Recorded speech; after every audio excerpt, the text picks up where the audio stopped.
कैसे हो आप सब। एक बार फिर से आपका स्वागत है मेरा दूरदर्शन मेरा विद्यालय में।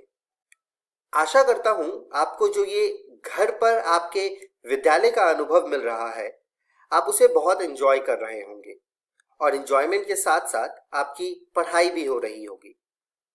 आप सभी ने अपना कॉपी और कलम तो ले ही लिया होगा, तो आज की कक्षा में भी आज के विषय को लेकर कोई प्रश्न या फिर कोई जिज्ञासा हो तो उसे नोट कर लीजिएगा। आइए देखते हैं आज के एपिसोड में हम क्या पढ़ेंगे।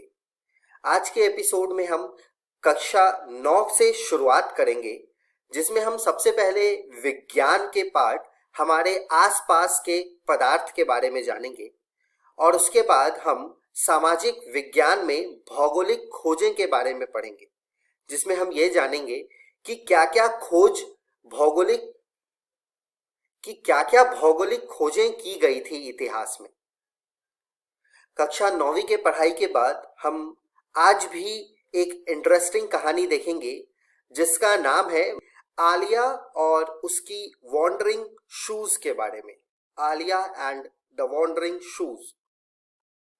इस कहानी के बाद हम कक्षा 10 की पढ़ाई शुरू करेंगे, जिसमें हम गणित का बहुपद पाठ पढ़ेंगे और सामाजिक विज्ञान में भारत में राष्ट्रवाद के बारे में जानेंगे। तो चलिए शुरू करते हैं आज के एपिसोड को।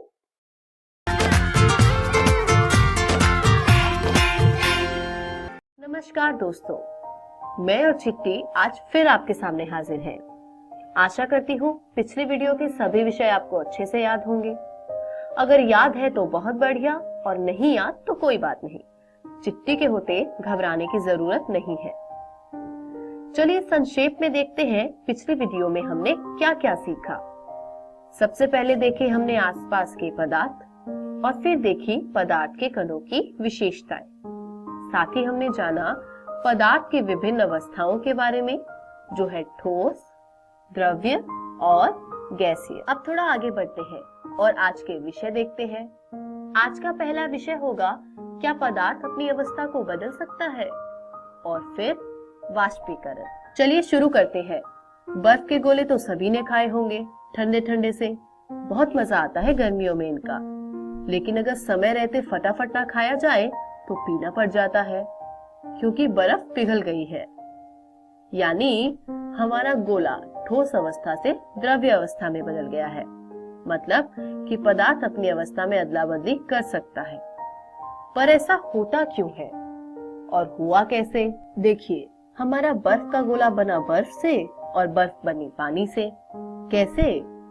पानी अगर ठंडा करते जाओ तो वो एक तापमान के बाद बर्फ बन जाता है, और जब हमारा बर्फ का गोला बाहर गर्मी में आया तो पिघलकर फिर पानी बन गया।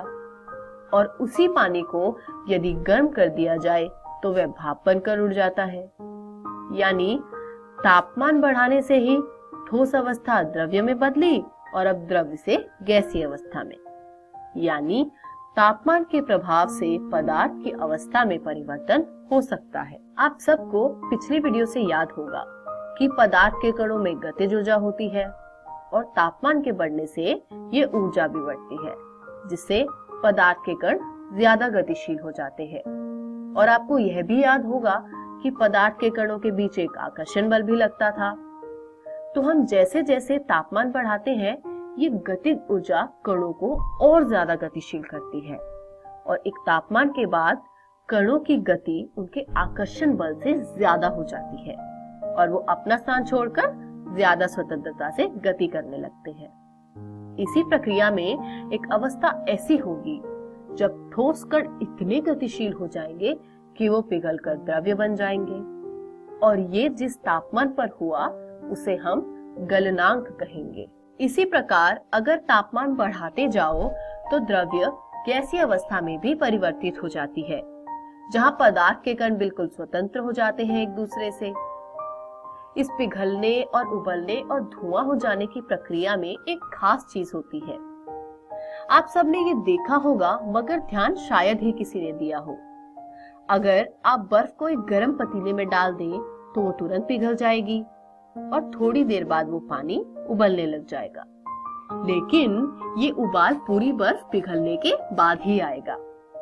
ऐसा नहीं होगा कि जितना पानी पिघल गया उतना तो उबलने लगा और बाकी की बर्फ अभी भी पिघल रही है। और तो और, जब तक पूरी बर्फ नहीं पिघलती तब तक तापमान भी नहीं बदलता पानी का।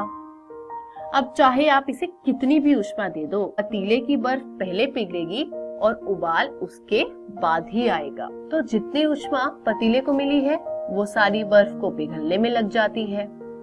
इस ऊष्मा को हम गुप्त ऊष्मा कहते हैं। और जितनी ऊष्मा गलनांक में किसी ठोस को पूरा द्रव्य होने में लगी है उसे हम संगलन की प्रसुप्त ऊष्मा कहते हैं। और इसी तरह पानी को भाप बनकर गैसीय अवस्था में जाने के लिए भी गुप्त ऊष्मा लगती है, जिसे हम वाष्पीकरण की गुप्त ऊष्मा कहते हैं। तो सिर्फ तापमान बदलने से ही अवस्था नहीं बदल रही, और भी बहुत कुछ हो रहा है इन पदार्थ के कणों के बीच। चलिए आगे देखते हैं और क्या क्या हो सकता है किसी पदार्थ के कणों में। जैसे पिछली वीडियो में आपने देखा किस प्रकार एक छोटे से सिलेंडर से इतने सारे गुब्बारे भर दिए, और वो संभव कैसे हुआ? गैसीय पदार्थ की संपीड्यता के कारण। अब एक बात बताइए, गैस सिलेंडर तो सभी के घर में उपयोग होता होगा। उसका आकार चाहे जितना भी छोटा हो, उसे प्रयोग करके आप बहुत दिनों तक भोजन बना पाते हैं। ऐसा क्यों? इसका भी कारण है संपीड्यता। जैसे कण एक दूसरे से दूर होकर द्रव्य से गैसीय अवस्था में आ गए, उसी प्रकार कणों को यदि पास लाया जाए तो गैसीय से द्रव्य बनाया जा सकता है। और फिर भर लीजिए गैस के सिलेंडर में। आप दाब लगाते जाइए गैसीय पदार्थ पर, कण पास आते जाएंगे और दाब की एक सीमा के बाद वह द्रव्य अवस्था में परिवर्तित हो जाएंगे। और इस प्रकार आप अधिक मात्रा में गैस का संग्रहण कर पाएंगे। यानी तापमान के साथ साथ दाब बढ़ाने से भी पदार्थ की अवस्था में परिवर्तन लाया जा सकता है। लेकिन सिर्फ ऊष्मा या दाब ही नहीं है जिससे किसी पदार्थ की अवस्था बदली जा सके। इसके अलावा और भी बहुत सी चीजें हैं। चलिए बताती हूँ कैसे। अब सभी ने अपने घर में गीले कपड़े सूखते हुए तो देखे ही होंगे। कभी सोचा है ये गीले कपड़ों का पानी जाता कहाँ है? कपड़े की सतह पर जो पानी के कण हैं, उन पर जैसे ही सूर्य की किरण पड़ती है, उन कणों में आती है गतिज ऊर्जा और वे दूसरे कणों के आकर्षण बल से मुक्त हो जाते हैं और हवा में मिल जाते हैं। यानी कण कण करके जल वाष्प बन जाता है। और यदि आपकी पुस्तक के अनुसार कहा जाए तो क्वथनांक से कम तापमान पर द्रव्य के वाष्प में परिवर्तित होने की प्रक्रिया को हम वाष्पीकरण कहते हैं। तो कपड़े सूखने की वजह वाष्पीकरण है। अब हम कपड़े सुखाने के लिए सबसे पहले क्या करते हैं? उन्हें फैलाते हैं। अब कोने गोलमोल करके रख देंगे तो भी सूख जाएंगे, लेकिन फैलाकर रखेंगे तो जल्दी सूखेंगे। यानी वाष्पीकरण एक सतही प्रक्रिया है और आप जितना सतह का क्षेत्र बढ़ाएंगे, वाष्पीकरण की दर उतनी बढ़ जाएगी और कपड़े जल्दी सूख जाएंगे। लेकिन कपड़े फैलाने के लिए हम धूप भी ढूंढते हैं, क्योंकि धूप कपड़ों के तापमान को बढ़ा देती है और तापमान बढ़ने से गतिज ऊर्जा बढ़ती है, जिससे कणों का आकर्षण बल कमजोर होता है और जलवाष्प जल्दी बनते हैं। यानी वाष्पीकरण तापमान पर भी निर्भर करता है। मगर इन कपड़ों को सुखाने में सबसे ज्यादा दुविधा आती है बारिश के दिनों में। दरअसल होता यह है कि हमारे आसपास की वायु में एक निश्चित मात्रा में जलवाष्प हो सकता है। इस जलवाष्प की मात्रा को हम आर्द्रता कहते हैं। और क्योंकि बारिश में आर्द्रता बहुत बढ़ जाती है, इसलिए गीले कपड़ों से जलवाष्प हवा में जल्दी नहीं जा पाता और कपड़ों को सूखने में समय लग जाता है। लेकिन बारिश हो रही है इसका मतलब ये थोड़ी है कि कपड़े सूखेंगे ही नहीं। कपड़े तो हमें तब भी सुखाने होते हैं। ऐसे समय में हम पंखे के नीचे सुखाते हैं कपड़ों को, क्योंकि तेज हवा से जलवाष्प के कण हवा में जल्दी उड़ जाते हैं और जलवाष्प की मात्रा में कमी आ जाती है और नए कणों को जलवाष्प में परिवर्तित होने में दुविधा भी कम होती है। आपने सुना होगा कि गर्मियों में हमेशा सूती कपड़े पहनने चाहिए, मगर हम कई बार सुनते नहीं हैं। सही बात है, बिना किसी सबूत के ऐसे कैसे मान ले, है ना? तो चलिए चिट्टी और मैं आपको इसका सबूत देते हैं। गर्मियों में हम कोई भी शारीरिक क्रिया करें तो हमें पसीना आने लगता है और फिर थोड़े समय बाद हमें ठंडक महसूस होने लगती है।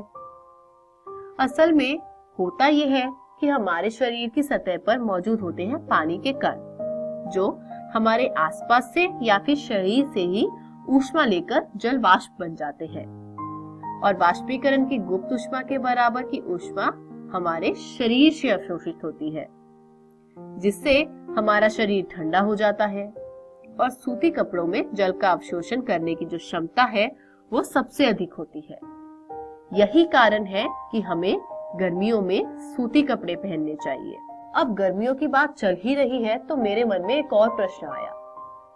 आप सभी ने देखा होगा कि जब आप गर्मियों में एक ग्लास पे ठंडा पानी रखते हैं तो थोड़े समय के बाद उस ग्लास की बाहरी सतह पर पानी की बूंदें नजर आने लगती है, क्योंकि पानी की वजह से ग्लास की बाहरी सतह भी ठंडी होती है। अब हवा में जो पानी के कण सतह के सबसे पास है उनका तापमान भी गिरने लगता है, और जैसे कि हमने पहले भी देखा है कि तापमान कम होने पर पदार्थ गैस से द्रव्य हो जाते हैं, उसी तरह ठंडे ग्लास की सतह बिल्कुल पास वाले कण पास आकर द्रव्य अवस्था में आ जाते हैं। यानी ऐसा जरूरी नहीं है कि द्रव्य से गैसीय या गैसीय से द्रव्य करने में बहुत ज्यादा मात्रा में तापमान का बदलाव या ऊष्मा का लेन देन आवश्यक हो।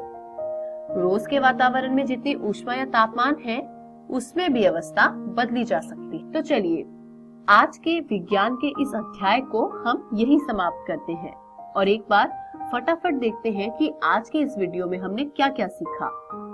सबसे पहले हमने देखा कि पदार्थ अपनी तीनों अवस्थाओं में अदला बदली कर सकता है, ठोस से द्रव्य, द्रव्य से गैसीय या फिर इनकी उल्टी प्रक्रिया।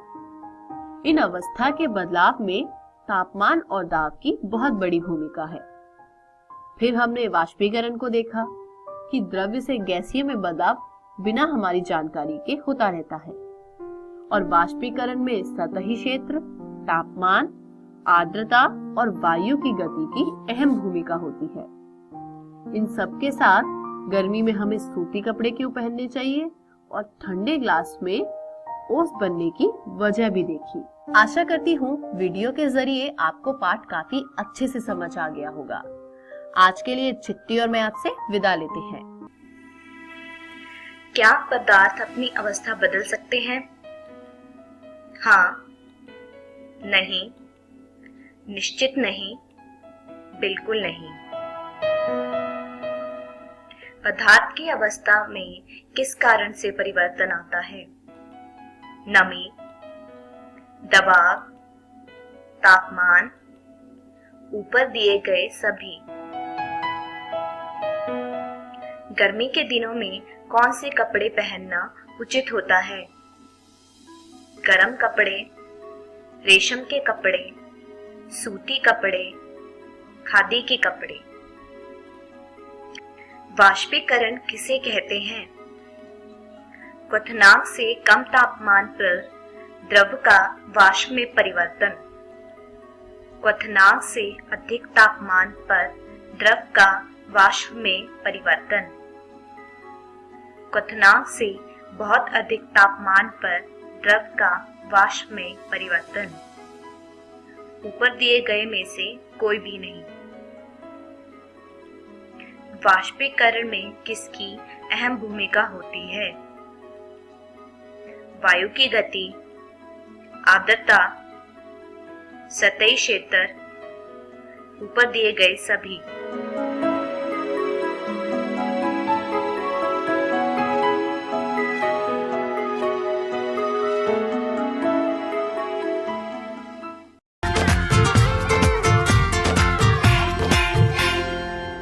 हेलो दोस्तों, ये है इतिहास का पहला पाठ। इस पाठ का नाम है भौगोलिक खोजें।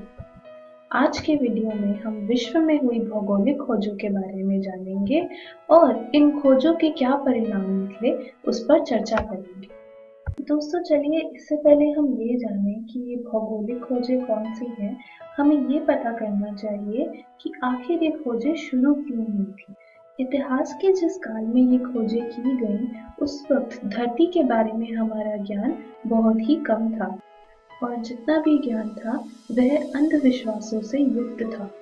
दोस्तों आपको जानकर ये बहुत हैरानी होगी कि पहले के लोग मानते थे कि धरती का आकार गोल नहीं बल्कि चपटा है। इसके साथ साथ उन्हें यह भी लगता था कि समुद्र में अधिकतम दूरी पर जाने तक पृथ्वी के किनारे से वे गिरकर अनंत में विलीन हो जाएंगे। इस मान्यता के कारण समुद्री व्यापार भी सीमित था। दोस्तों, इसी के साथ साथ समुद्र की यात्रा बहुत ही कष्टपूर्ण और असाध्य भी थी। जहाजों का आकार बहुत छोटा था और वे असुरक्षित भी थे। इतनी सारी कठिनाइयों के बावजूद भूगोल खोजें शुरू हुई और इन खोजों के शुरू होने का मूल कारण था वाणिज्य और व्यापार की समृद्धि। बढ़ते समुद्री व्यापार के चलते हमारा भौगोलिक ज्ञान भी बढ़ने लगा। चलिए दोस्तों, अब देखते हैं कि इन भौगोलिक खोजों की शुरुआत कैसे हुई। 11वीं से 12वीं शताब्दी में जेरूसलम पर अधिकार के मुद्दे को लेकर धर्म युद्ध में यूरोपीय सामंत शक्तिशाली अरबों से पराजित हुआ। इसके चलते उनका दम टूटने लगा, लेकिन इस पराजय का एक सकारात्मक परिणाम भी निकला।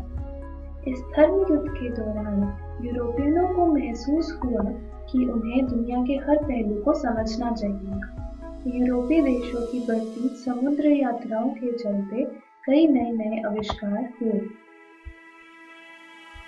इन आविष्कारों से समुद्री यात्रा और नौसेना का विकास आसान हुआ। चलिए देखते हैं ये आविष्कार कौन से थे।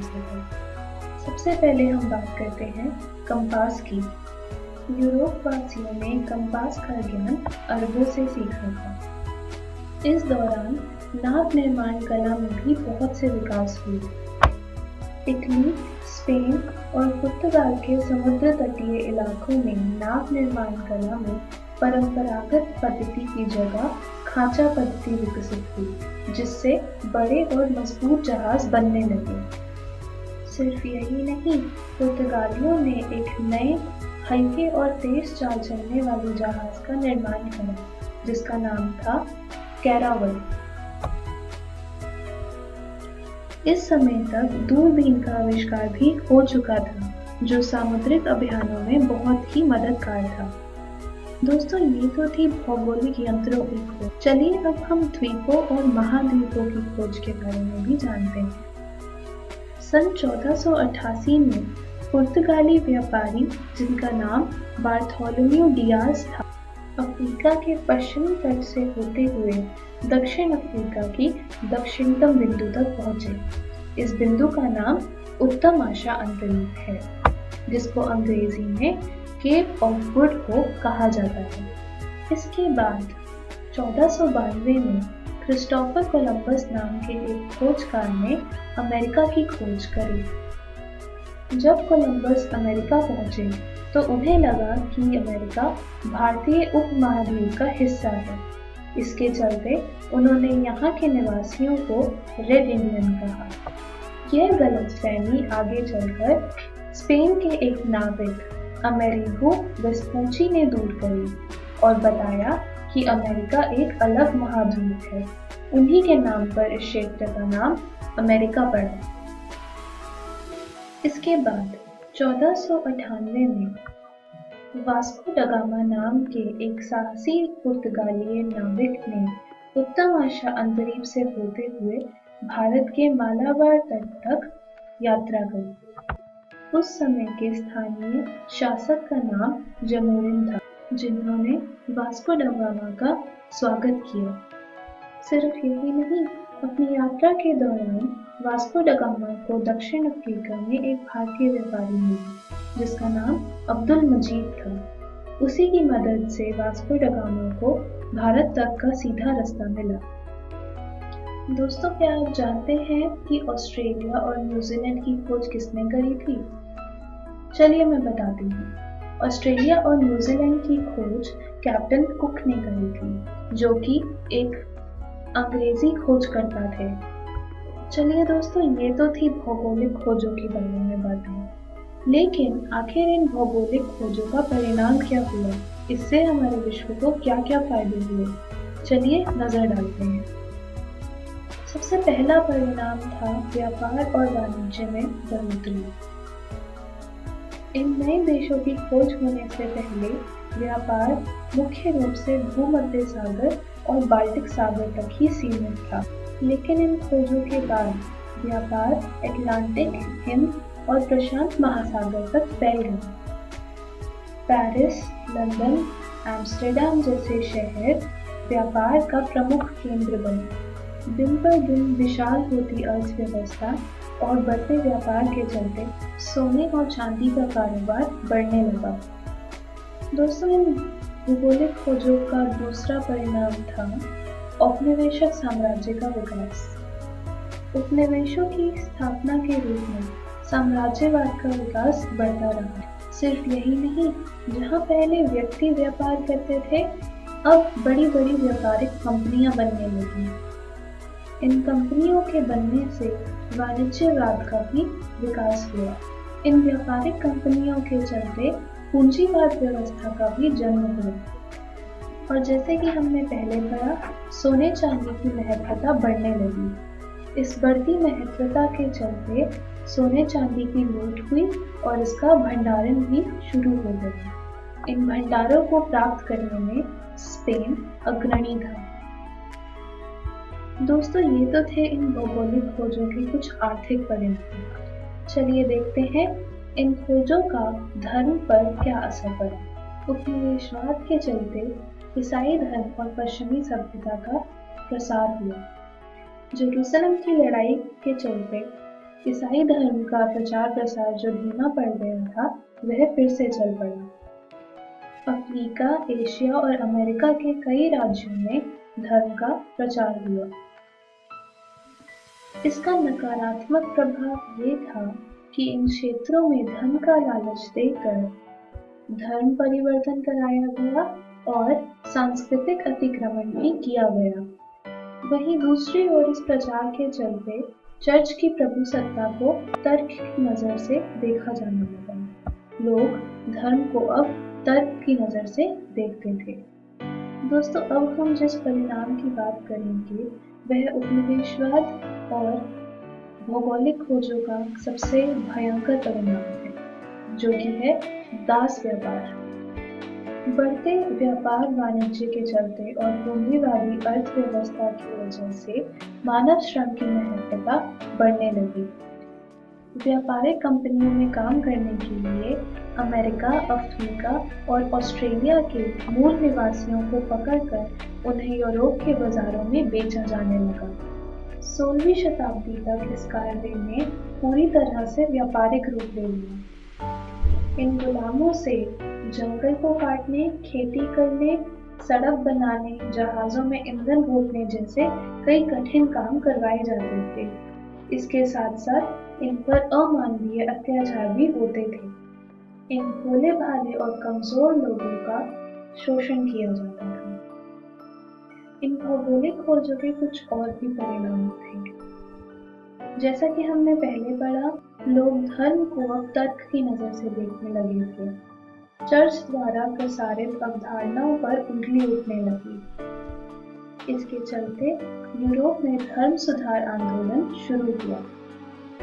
इस दौरान नक्शे, नक्षत्र प्रणाली आदि जैसे कई और अनोखे आविष्कार भी हुए। इसके साथ साथ नई फसलों का आदान प्रदान भी हुआ। उदाहरण के तौर पर यूरोप में चाय, गन्ना, मक्का, आलू जैसे नवीन वस्तुओं का प्रवेश हुआ और दूसरी तरफ यूरोप के माध्यम से कॉफी, तंबाकू, आलू जैसी वस्तुओं का भारत जैसे देशों में आगमन हुआ। तो दोस्तों, अगर हम इन भौगोलिक खोजों का कुल मिलाकर परिणाम देखें तो इस दुनिया का यूरोपीकरण हो गया। चलिए, आज के पाठ में बस इतना ही। मैं आशा करती हूँ कि आपको सब कुछ समझ आया होगा। आइए एक बार फिर देखते हैं कि हमने क्या क्या पढ़ा। हमने पढ़ा भौगोलिक खोजें शुरू होने के कारण, अनोखी भौगोलिक खोजें और उनके आविष्कारक कौन थे, और भौगोलिक खोजों के परिणाम क्या थे। दोस्तों, इस पाठ को और अच्छे से समझने के लिए आप घर जाकर अपनी इतिहास की पुस्तक इतिहास की दुनिया में से पाठ 1 भौगोलिक खोजें जरूर पढ़िएगा। अगली वीडियो में हम इस पाठ पर कुछ प्रैक्टिस क्वेश्चंस करेंगे। धन्यवाद। हेलो दोस्तों, ये है इतिहास के पहले पाठ भौगोलिक खोजें का डेली टेस्ट। आपका पहला प्रश्न है, भौगोलिक खोजें शुरू होने का मूल कारण क्या था?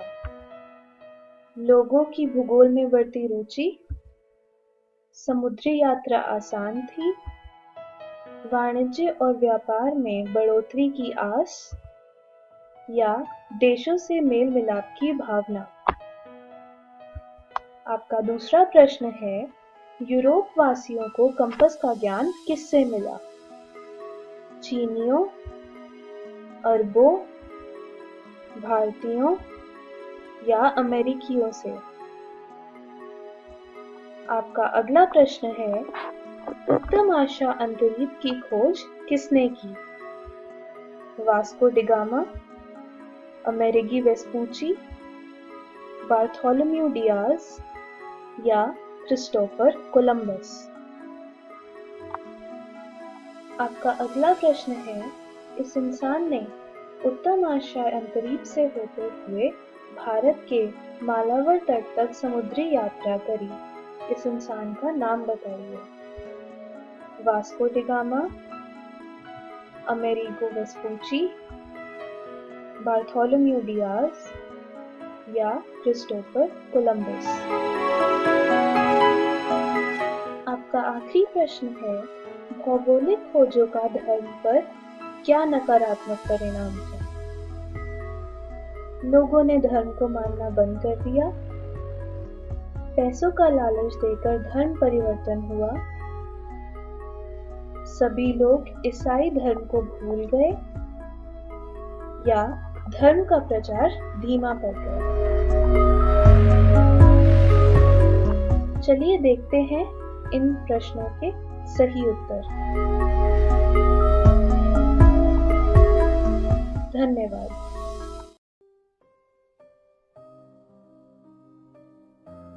किसके लिए है होम क्वारंटाइन?